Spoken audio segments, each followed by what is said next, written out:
back to the show, Talk Back Live with Bob. And Josh. And now we're going to be joined by Peter Lancaster. I don't know why it seems like somewhere in my lifetime I've heard that name before.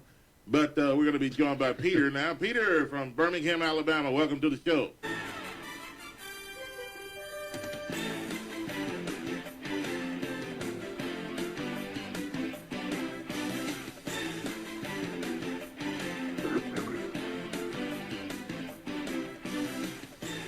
All right, we welcome Peter. Mr. Producer, that doesn't sound loud enough to me. There you go. He acts like he's afraid to play it today for some reason. Turn that thing up when we're on the air. All right, Peter Lancaster, Birmingham, Alabama, my friend. Welcome to the show. Greetings from Birmingham, gentlemen. How are you? Doing good, my friend. How are you doing? Doing great, man. Hey, just Grizzlies. got back from a great weekend there in Memphis. Yes. Tell us about it. The Game 6, the Grizzlies came out on top against the Los Angeles Clippers. Was that revenge for Memphis or what? What was great, as soon as I pulled in near FedEx Forum there on Peabody Place, you could feel the excitement, man. Like, everybody there, like, yes, music festival was going on, but it was that awesome energy. As soon as you pulled in the park and walked to the FedEx Forum, it's unbelievable. Yeah, man. I mean, it was crazy. I know we were there, and you could tell it was going to be a special night as soon as you roll up outside. You know, I mean, you got all the activities going on with Music Fest, like you said. Awesome. You know, and then the only thing is hard to find parking. It may give you a little headache before you get in, but we had trouble finding parking. Yeah, and we're in the meeting. We couldn't even find parking. So. Oh man, look, man. I know we talked about this last week, but what we had to do was establish tempo, and we did that in that game. Mm-hmm. And it was just, there was a couple of runs Clippers had. They cut it down to 5. They cut it down to 6, but we never let up. And Bayless was huge on Friday night. I mean, we needed that game from him so bad, and he was a big boost for us to kind of offset what Matt Barnes was doing for the Clippers, because Barnes was on fire. Yeah, my God. It was ridiculous. I didn't think that guy was going to miss. And I don't think he did. I don't think he missed the 3. I think he missed one 3. Missed 1 3. Unbelievable. Which I think was late in the game. 30 points and 10 rebounds.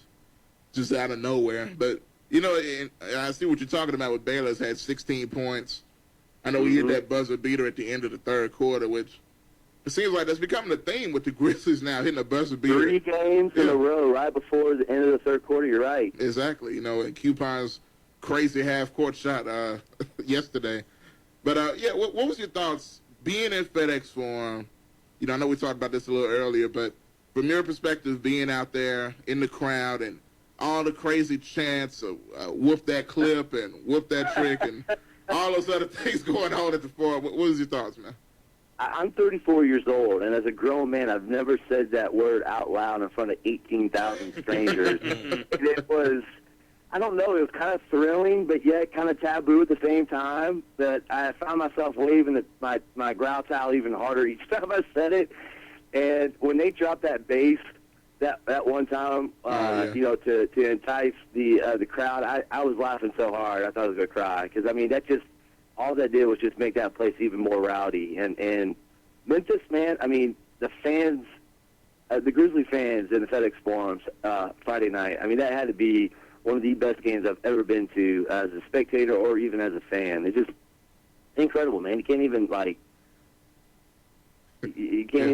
say how just awesome and special that moment was, because all these fans there were wanting that revenge so bad, and we got it. And, Peter, do you have a favorite moment of that game, as far as crowd-wise or anything that happened during that game? Was it Zach getting thrown out? Was it the whole choke slam deal with Zach and Blake Griffin? what was your favorite moment? Honestly, once he out and how he had to walk towards all of us, to me, that signified the end of that game. Yeah.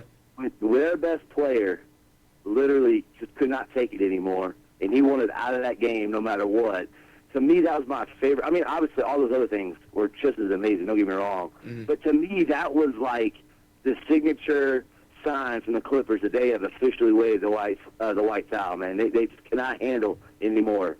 Yeah, you know what's crazy? I mean, a guy as competitive as Chris Paul just gave up. You know, I know he was fighting really until he punched Mark in the right in the stomach. Was that not dirty? I mean, it was just about as punk move as you could really get, to be honest. But well, he does that in a game. If you watch, he'll do little jabs at big guys too. And he stands and looks at him like, you know, like he's gonna do something. It cracks me up. But yeah, you know, Chris, to his credit, man, he was really playing hard in that game, and he got 0 points from Jamal Crawford. Ryan Hollins didn't play. Terry Off didn't play. Willie Green and Grant Hill making an appearance and actually, you know, give them decent minutes and some points. Yeah. But it was just a weird game on their end. I just did not understand some of the lineups that Del Negro had out there. It was like he was just grabbing for straws, and he had nothing. It's like he had nothing left. It was like, Grant Hill, you go in. Green, you go in. It's like there was no rhyme or reason for any of it. yeah, whenever you got Willie Green playing more than Jamal Crawford, that makes no sense at all. Crawford had really been playing well this series. Oh yeah, you know, yeah. So. You know, something must have been. You know, I don't know. I didn't. You know, I didn't see or read anything. There was a riff, you know, during halftime or anything like that with those two. But yeah, Del Negro, man, that was just an odd group he had out there in the second half. I was just like dumbfounded. Yeah, and it seemed like earlier on in the game, before that all that stuff started to happen, you could tell the wheels were coming off the wagon of the they were. The Clippers. I mean, you know, they were just a confused bunch of players, and the Grizzlies just gave them everything that they had, and it just confused those guys. And you know, and so you know, and I'm glad that series is over with. Really, to be honest with you, now going into the series against Oklahoma City. and you know, I feel even better about this series, Lancaster. Peter, I don't know how you feel about this one, but this one is a much better series to us, really, than the Clippers. What do you think? Well, see, here's the thing with the Thunder. They showed their cards yesterday. Yep. They showed that if Martin can get his points in his buckets, they have a chance, and they can win. Because, I mean, Durant's just, you know, on another planet, you know, and they tipped their hand a little bit because we know Serge and Perkins, I mean, yesterday they're combined 2 for 16. Right. And, I mean, so we know that those two are, you know, in an abyss as far as the offense goes. So the three we got to concentrate on are Durant, Martin, and Jackson. And Jackson kind of, you know, he kind of cancels himself out with one of our other guards. You know, he's kind of that, you know, he's not really the X factor. The X factor for them is going to be Martin. And if he can be that second person to give Durant some scoring help, they have a chance in this series. So us knowing that now going into game 2, that kind of plays to our advantage now because I believe we'll be able to game plan better knowing what's got to happen. Because Durant could score 42, but Martin cannot score 25 again. That just cannot happen. Yeah, I mean, you know, you can let Durant score 60. You know, as long as Martin doesn't get going, that is the key. You know. Yeah. And I think if you want to shut down Kevin Martin, Reggie Jackson, do what the Clippers did to Bayless and Pondexter. Make them hesitate because if they hesitate, they're not gonna shoot well. But another thing that I'm mad about the OKC game was Keon Dooling. I've had enough of him, it's just how many points? 0 points in 7 minutes. 0 for 2. 0 for 2. -6. I want to get everyone's opinion on this. Is it time Lionel needs to put Tony Roten in? I mean, he's got the speed to play out there. You know, to me, at least put him in the first half. Yeah. Let us see what he does in the first half, and then after that, let Lionel make a decision. And Ed Davis as well, because I didn't really see much from Darrell Arthur. Yeah. It's a performance. Yeah, it is. I mean, it's tough for me to say Roten should play because he's a rookie, but at the same time, he's not going to learn anything on the bench. That's true. I hear that. He's a 6'6" point guard. He's very athletic. He can play defense. He's got wheels, man. That kid can move. That's the most exciting thing about him. that's kind of what we need. I see where you're coming from with that because, when someone comes in, he's got to be a game changer. He's only going to be in there for 5 or 6 minutes. Right. Mm-hmm. So he needs to be able to push tempo because Fisher won't be able to keep up with him. Exactly. And with Dooling, I mean, they basically cancel each other out with Fisher and Dooling. They just don't really do anything. No. And really Fisher contributes more because he has a championship rings. He had 8 points the other night. Yeah, he hit the clutch threes late in the game. Yeah, 2 3-pointers in the fourth quarter that really were, That's all he does now. Yeah, and the key defensive play on Mike Conley. Yeah. And poor Conley, he had 1 turnover in Game 6 versus the Clippers in a highly contested game. He only had 2, and his 2 turnovers for the last 2 minutes of the game. Yeah. I just felt for him, man, because the guy played so hard in that Clippers series. And, with the near-day turnaround, considering the game ended around midnight, and then we had they had to play yesterday at noon, a noon tip-off. I mean, that was practically a day they had. And both teams I know played on Friday. Don't get me wrong. I'm not saying, that played to their favor. But, Conley, as much as he gives, when he struggled a little bit, and which he started happening in the fourth quarter, and I really was fatigued, man. That guy just gave so much to us on Friday. That Sunday, man, I just think near the end of that game, man, that's when we were starting to slow it down a little bit, and we kept shooting jump shots. That was what was driving me nuts in the fourth quarter.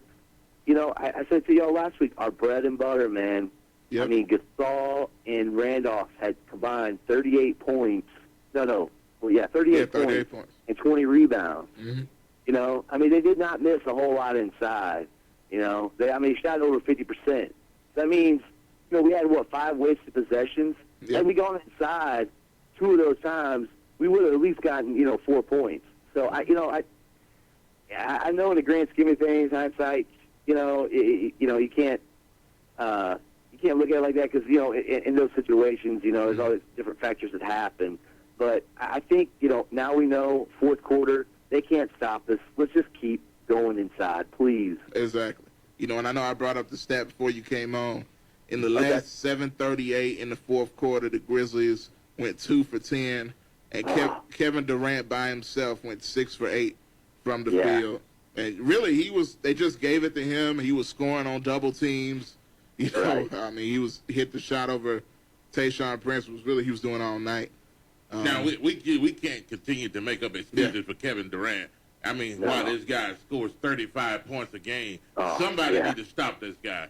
Well, it's getting ridiculous. Yeah, he scores, points, and we got a great defense, and they can handle this guy. But they just got to get down there and do what they got to do and play their type of basketball and their style. And the Grizzlies, they're a running team, and when they run and they play, and sometimes it seems like when they go down the court, they hold the ball up, they take their time to dribble, let time run off the clock, but they wait till about under 10 seconds to try to, to make a play, and then they get all confused and they fail to score while they're down there. They have to play their style of basketball. They have to run the basketball, come down the court, and get it under the goal, get it into the paint, get it to the big guys, and score. If they can't get it there, get it to the guys that can nail it from the outside. Tayshaun Prince is a good shooter from the outside. Mike Conley shoots very well from the outside. They just got to put the ball in the hands of those guys and get down the court and score, and then come back down and play a very good defense. They cannot hold the ball and let time tick off the clock, especially if it's near a tie game or they're either behind. They got to come down and play their style of basketball. And as far as Durant goes, they did a good job defending him early on, but it kind of fell off as the game went. I mean, do you think you stay with Tayshaun for the rest of the series, or do you? Yeah. I mean, if in my personal opinion, I think you should go for Tony Allen. I mean, because fast break yesterday. I mean, it was at some points it was really bad.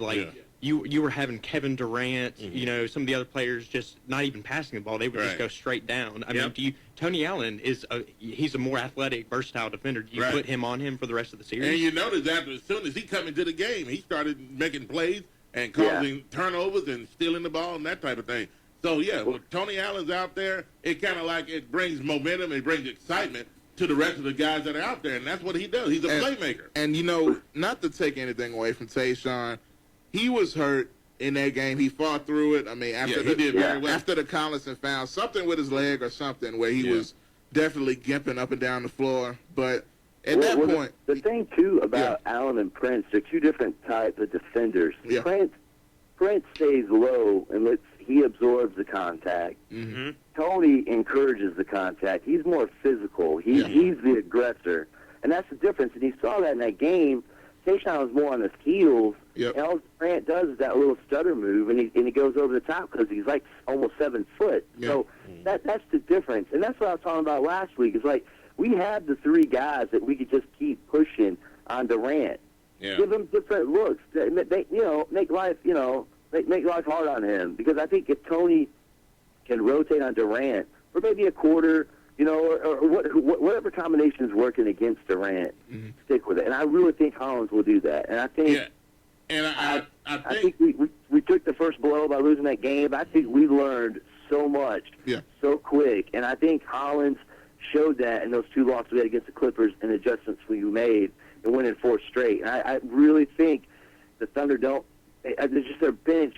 I know Martin went off, but besides Martin, there's not really a whole lot of firepower there, and that's where we got to really make life hard and difficult on Kevin Durant and be more physical against him. Yeah, I agree. You look at the Thunder bench. You got Derek Fisher, Nick Collison, DeAndre Liggins is getting minutes. Right. Which makes no sense to me at all over Ronnie Brewer, which I never understood why he's not really playing for them, being a productive player, but. Still, when we get back to your point about guarding Durant, you got guys like Tony, Tayshaun, Quincy Pondexter. I would just rotate, like you were saying, them at different times, give him different looks. You got a guy that's going to be all in your grill, and you got Tayshaun who's smarter. And one of the things you cannot be fearful of, they cannot be fearful of, is to guard somebody that's got a name of a superstar. You can't be afraid to put your hands up into this guy's face, and say, hey, I'm going to challenge you. We don't bluff. Yeah, exactly. And, and the way that they were playing the other guy from L.A., what is his name? Blake Griffin. Blake Griffin. They were playing him the same way when they first started, but then they started getting in his face. They started challenging him, and then what happened? They shut him down. They shut him down. This is the same thing they need to do here with Kevin Durant. They need to get in his face. They need to let him know that, hey, we're here. And we're going to challenge you, regardless of what your name says or whoever you are. We're not going to let you come here and score in any game 35 points, and they need to put a stop to that. Yeah, and to a degree, I almost feel like we don't need to concentrate all our efforts on the guy. No, not all your efforts, but they do need to challenge him. Yeah. They do need to challenge him and not to be afraid of it. Yeah, Philip. Well, that's the kind of that's the assignment they can give to Tony and Tayshaun. And those two, those guys are so crafty, man, how they play defense. And I know Tayshaun, all those shots happened against him, but he still played, Phil mentioned this. Early in the game, he played them really well. It's just Garnett's still young, and he's looking around like, I got to shoot this ball. He knows that's it. He knows that it's going to go to him, and he's got to make it happen. And he's not fearful. He's not fearful at all, and I respect that out of his game. So like I'm saying, we can't just give up and say, well, he's going to score his. No, I agree. I think we do have to play him a lot tighter and give him those different looks and let Tony be Tony and let Tayshaun be Tayshaun, because those guys know what they're doing. And Coach Yeager, all those guys, Coach Holland, how to drive them nuts with him hitting those shots like that. Almost, we contested them, but, Durant's got those V's. We didn't really... we really didn't double or anything like that.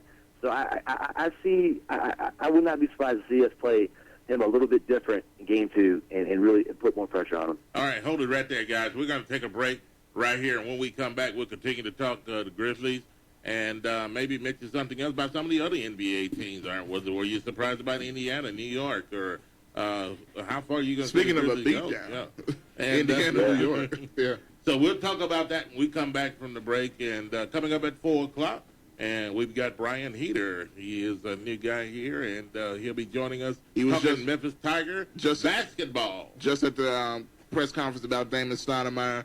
Yeah. And we're getting all those details coming up after the break. All right, coming up at 4:30, we've got Richard Thompson. He's the founder of Mediaverse, and he'll be talking with us concerning I'm sure he want to say something about the Memphis Grizzlies. Looking at his tweets, I think he definitely does. And maybe some local news that he want to get involved with us, and he'll be with us from 4:30 till the 5 o'clock hour this afternoon. So you want to stick around for that. We got some time still to go. You're in tune to Talk Back Live with Bob. And Josh. 7:30 Yahoo Sports. Yes, sir.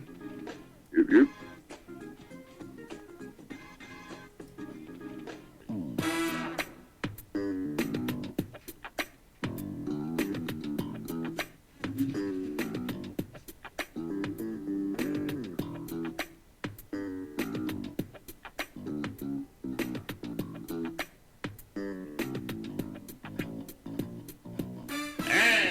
Welcome back to the show, Talk Back Live with Bob. And Josh. And we have Peter Lancaster from Birmingham, Alabama, is joining us right now. Peter, welcome to the show. Yes, guys, thank you for having me today, man. It's always great talking with you guys about these Grizzlies. All right, and I'm going to ask the director over there to push the microphones up just a little bit more here so I can get a little bit more sound. And there you go. All right. And, Peter, welcome back to the show. We're talking about the Memphis Grizzlies and the excitement over the weekend, a very exciting time. And I had some people say in the Clippers game, that was the most exciting game ever in Memphis. And do you agree with that? Oh, wow. Are you talking about, like, Grizzlies history or? Yeah, the history of the Grizzlies here in Memphis. That's without a doubt. Without a doubt. I mean, I've been to probably about 15 games. And I've been to 3 this year, and I mean by far. I mean that game had everything you wanted. You know what I mean? You had Mark battling down low. You had Zebo wrestling.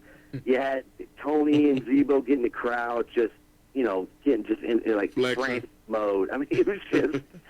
I mean as a fan, I got my money's worth for probably like 3 games worth of tickets there. I mean it was just incredible, and I really appreciate.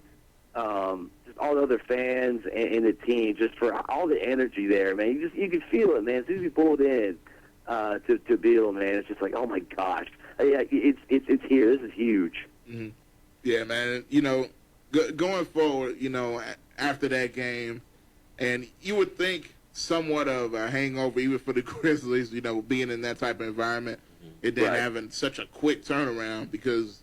It's really barely a day's worth of rest, if you want to call it that. 36 hours, pretty much. Right. 36 hours, and they practice still the next day. So, if they come out and play... They had no shoot-around whatsoever because of the noon tip. Well, you got that first quarter, what was it, like 14-14? I mean, it was like... 12 points. Yeah, it was very low scoring. Now, you guys think about this team is compared to all the other Grizzlies teams here, by far, it's the best team. Some of the other teams, when they were here, when they played back-to-back games like this, even in the playoff series, they would have to have some rest, or else it would affect them the way they play. This team, I wasn't too much concerned about that because they come out and seem like the more they play, the better they play. And that's true. Yeah, and so I'm not really concerned about this team. I think they can come out from night to night to night. And the more they play, it just, the adrenaline, it gets into them, and the better they do play. And so I'm expecting even better play out of them. And the guys know on the Grizzly team, they've all said it, the ones that have had comments, they've said that they know they let this game slip away from them. There's no question about it. They're the better team here, and, they should walk away with in this series without a problem at all. And I'm not taking anything away from Oklahoma Thunder. They're a good team, but they remind me of the Grizzly team a couple of years ago that just didn't have that energy to go over the hump when they went to the playoffs. And this is the way this Thunder team, they just don't have it to do what they need to do to continue on in the West. It's a good comparison actually you make from this Thunder team to last year's Grizzlies in the playoffs, because you think about you had Zach, but he just wasn't Zach. Wasn't Zach, yeah. So it was almost like playing without him to a degree. And, you got this Thunder team that could, really easily almost make the finals if Westbrook doesn't get hurt. So, can I ask y'all this question, man? I was thinking about this, and hopefully I get to talk to you guys again. Mm-hmm. Like a hypothetical question, like almost like devil's advocate here. Like, do you think the Thunder are better with let me ask like this: Are Grizzlies fans, would it be better? Would you rather have Westbrook playing in this game, that meaning taking shots away from Durant possibly in the fourth quarter, or are we better off without having Westbrook and let Kevin Durant take all the shots in the fourth quarter? You know, it's definitely that is interesting. That's a good point. Because I was thinking about that because, like, you know, if Westbrook was on the court on Sunday, chances are he would have tried to jack up some shots there. Now, he could have hit them. Absolutely. But at the same time, they got the ball out of Durant's hands. So are we better off with or without Westbrook playing in this series? Well, I think the other guy that scored 25 points, what was his name? Kevin Martin. Kevin Martin kind of made up for Westbrook not being there. And so, you know, by him scoring the 25 points, that's a good point, and then Westbrook was absent, it was kind of like Westbrook being there. Now, I don't think Kevin Durant and Westbrook at the same time can come out there and both of them throw up 40 points apiece. I don't think they'll be able to do that. No. So having the way this game was played the other day, I don't think this other guy will be able to come back out and score 25 points again in the rest of the series on the Grizzlies. But this particular time, he scored 25 points. Still, even saying that, the Grizzlies still had this ball game won in saying all that. And, you know, last thing here, you know, you think about, kind of answer your question, Peter, real quick. If Martin didn't score those points, the game wouldn't even be as close as it was. So you really wouldn't have to worry about Durant. Yeah, it would have. I guess my point was more of, and Martin did. I mean, yes, he probably scored the points that Westbrook probably would have scored had he been in there. But my thing is in the fourth quarter when the game's on the line. Yeah, make it real quick. We're running out of time. Okay. Yeah. But you know those guys, they kind of had that rip last year where sometimes Westbrook was taking all those shots away from Durant at the end of the game. I guess that was kind of my kind of devil's advocate. Like, are we better or with or without? Hey, Peter, we're going to have to leave it right there, my friend. Thanks for being with us today. Peter Lancaster, Birmingham, Alabama. We're going to be back after the Yahoo Sports Report break. Talking Tigers, Damon Stoudemire, and recruiting.